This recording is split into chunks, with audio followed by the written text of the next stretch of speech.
Landlords oppose tenants' bid for total rent waiver, term it impractical. Property managers and real estate agents have opposed the bid to waive total rent for tenants amid the COVID-19 pandemic. In an interview with local media, a section of landlords termed the bid impractical, citing that the effects of the deadly virus are cutting across the board, thus they are also affected. This is as reduced salaries, slow business, and careful spending hit the economy hard, with some property owners projecting huge losses. Some tenants are also taking advantage of the situation not to pay rent. Options mooted to minimize losses for landlords include rent holidays that can be extended up to the end of the lease, rent reductions, discounts, and deferred payments without interest. Landlords have also been asked to continue negotiations on loan servicing with their banks during this time.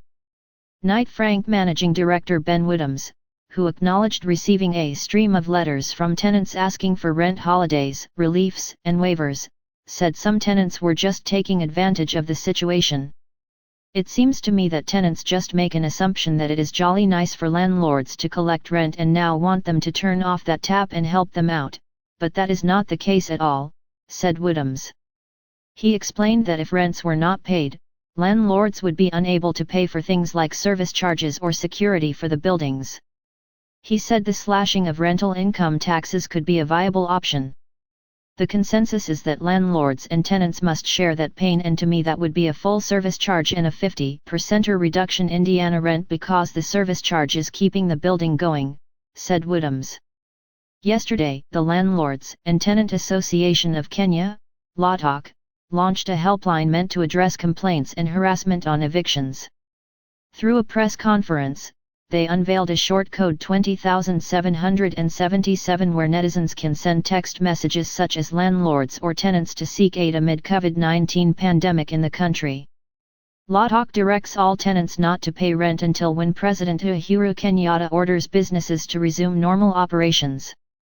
For Kenyans to stay in their houses because this is a collective responsibility for everybody, we all have to play our part. If we play our part correctly, we can defeat this thing within 3 months and we will go back to normalcy, Juma spoke on behalf of the association members.